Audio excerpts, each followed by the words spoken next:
Hello everyone and welcome back to my channel. I am so excited for this video today because as you can tell, we're talking all about books, and not just any books, book talk books, overly hyped up. Everyone knows about these books, has heard about these books, or has seen these books somewhere on social media, and today I'm gonna tell you if they're worth the hype. I feel like TikTok has gotten so many people back into reading if they've fallen off, or just gotten people into reading in general because these books become viral. So I'm going to talk about some of these viral books today, and I'm going to tell you my opinions on them and my ratings, a little summary of what they're about, and in total just if I think they should be as hyped as they are. And honestly, books going viral has gotten me completely hooked on reading again. Probably my favorite activity. It's so much better than going on social media, and it's just a good way to fill your time. It makes me feel like I'm doing something good for myself, even though it's just so entertaining. Once you get into it, I feel like you just can't stop. So I hope this gets some of you guys into reading, or I hope you find some new recommendations. So I'm so excited to talk about all these books. Some of them are my 5-star favorite books of all time. Some of them I don't really love. Okay, the first book we're talking about is Ugly Love. And obviously I had to start with Colleen Hoover because she is the TikTok author, I feel like, but for perfectly good reason. I have loved every single book I've read by her. I'm trying to read every single book written by her, and Ugly Love is one of my faves by her. So basically the summary of Ugly Love is that a girl named Tate moves in with her brother, and she starts to have a friends with benefits relationship with her brother's best friend who lives across the hall from them, named Miles. And Miles cannot commit to Tate because of stuff that has happened in his past. He's had a lot of trauma that he's had to deal with, and it kind of is how the trauma that he's had has affected their relationship. And there's also a bit of a forbidden love trope because Miles is her brother's best friend. There's also alternating timelines in this book where you go back to Miles's past, so you're slowly trying to figure out and unravel what happened in his past to lead to how he's acting now in the present. I feel like some people don't think that this book deserves the hype because they don't like how Miles acts sometimes, but I feel for him so much. I am such a person who has too much love for people with trauma. I'm like, okay, they act like this because of this and stuff like that, and Miles is the perfect boy for that, man for that. And I love the relationship that unfolds between the two main characters in this, and it is just so good. Definitely cried at this. It was sad, had a crazy plot twist. It was just so good. So I do think that this deserves the hype. I think Colleen's writing style just captures you in and makes you read them so fast. I think if you're getting back into reading, or you want to get into reading, picking up a Colleen Hoover book will do it. If I'm ever in a reading slump, I get a new Colleen book and I'm right back into reading. I read all of her books in 2 days. They are so good. Next, we're going to be talking about People We Meet on Vacation by Emily Henry. This, I think, is the most popular book on TikTok that I have ever seen. And I think it's mainly because it's so cute. This is the cutest cover ever, and just beach vibes, vacation vibes, I think everyone loves. So they'll put it in their stack to be cute. But to be honest, this was not my favorite book. I did not love it. This book is about childhood friends to lovers, and also opposites attract. So the two main characters are completely opposite. They live different lives now that they're grown up, but they were best friends in college. And I honestly feel like their relationship was so forced. I think they were too different, and that they were amazing friends. I think their relationship as friends was perfect, but once they got together, it was why?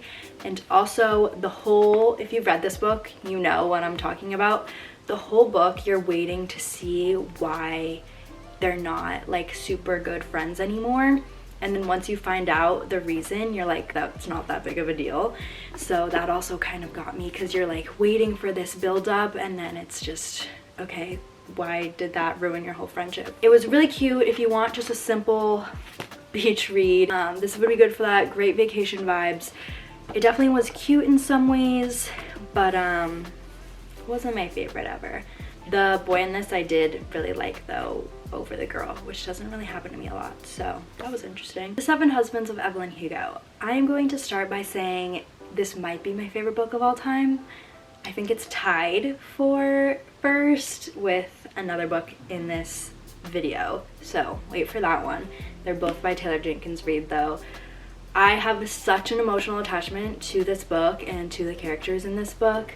Beautiful storyline, beautiful characters, everything about this was amazing. So Evelyn Hugo, the main character, obviously is a 1950s superstar, and it is all about her trials and tribulations of coming from nothing to then being a superstar. Once she's old and looking back at her life, she wishes that she did so many things different in her relationships and for the people that she loves, and it just gets you right in the heart, and I love it so much.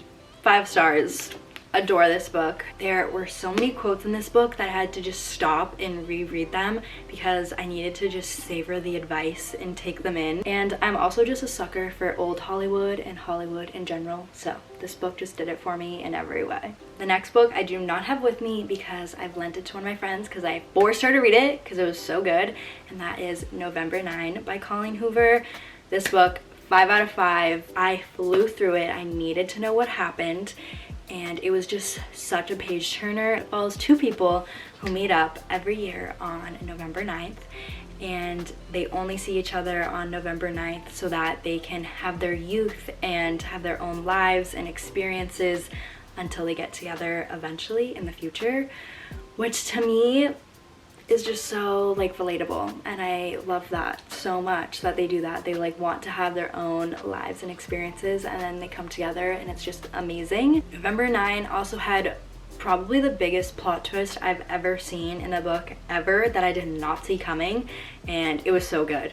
Also, the boy in this book, Ben, I just loved. He was so sweet and like cute. I think he might be my favorite book boy ever. He was just like funny and awesome, and I loved him, and their relationship in general was just so like wholesome and cute, but also fun because they gave each other space to live their own lives, so it was amazing. The next book I'm going to be talking about is The Normal People. This book I tried so hard to love, but I just didn't.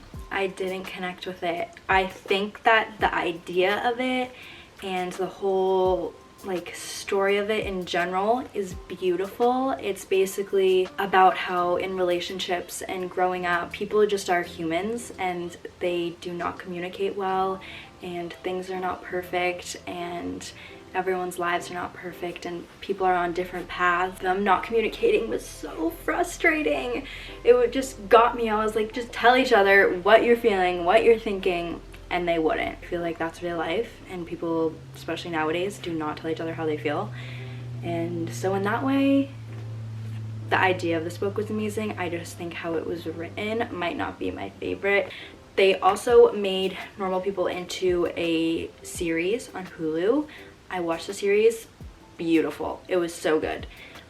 Honestly, I think I liked the show better than the book. The trope of this book kind of is like that they met when they were young and they just can't leave each other alone, and I am obsessed with that trope, but they just kept hurting each other, and it was just sad. This is what like mainly frustrated me about this book, is that they were supposed to be, both of the main characters were like different and like not like other people, but a lot of the things that were supposed to make them different than other people were like having political views and voicing their opinions and being smart and emotionally aware, and I feel like those things are kind of like bottom line. That doesn't make you like special if you like have your own views and stuff like that and you're smart. Like, okay, so don't we all? So that was kind of annoying. I think that was my main thing, is they were a little bit not like the other girls kind of vibes. Verity by Colleen Hoover. This is one of my favorite books of all time. 5 out of 5, and this is definitely my favorite Colleen book. It is a psychological thriller, which is different for Colleen because she usually does romance, but it still had a little bit of romance in it. It just wasn't like the main focus. This was also the fastest book I've ever read.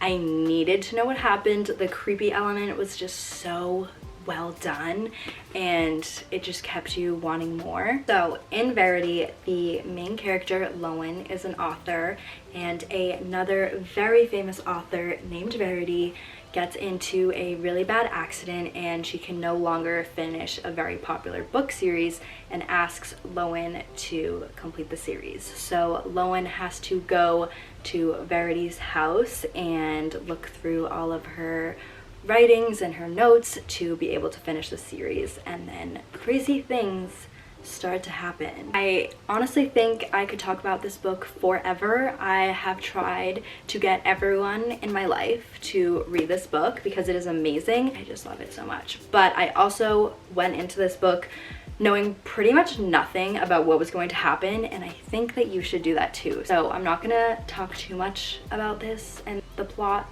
because I want you to go into it blank as well, because I want it to be that crazy for you as it was for me.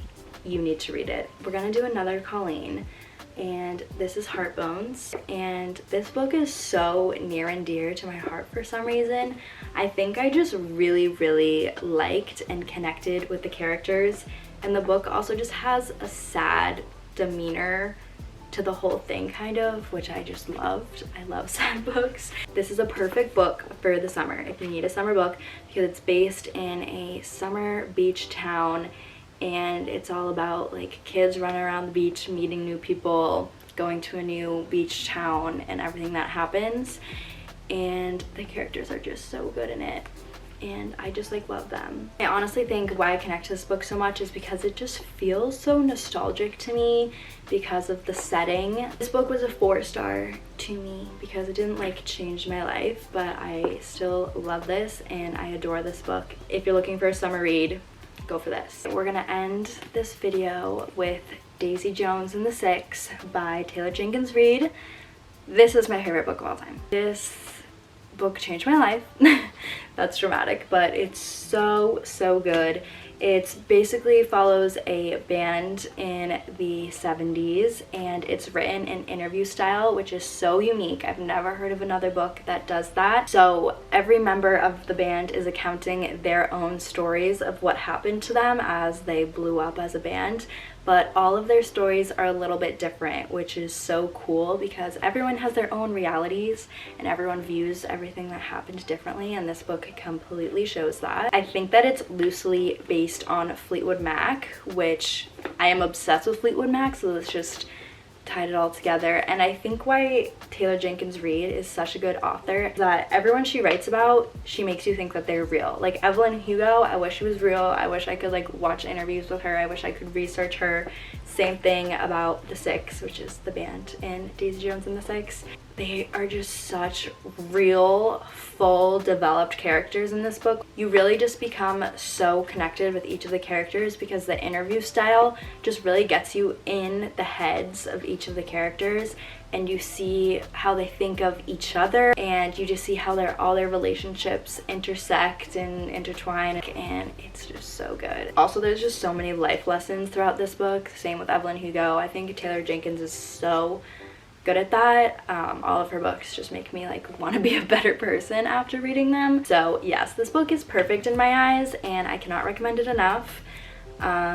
If I was to recommend one book out of all of these books, it would be this one. And those were all of the book talk books I'm going to talk about today. I will leave links to all of these books down below so you guys can check them out if you want to read them. And if you guys have any book recommendations for me, I would love to hear them because I'm always looking for new books. And I hope you guys enjoy this video, and I will see you in my next one.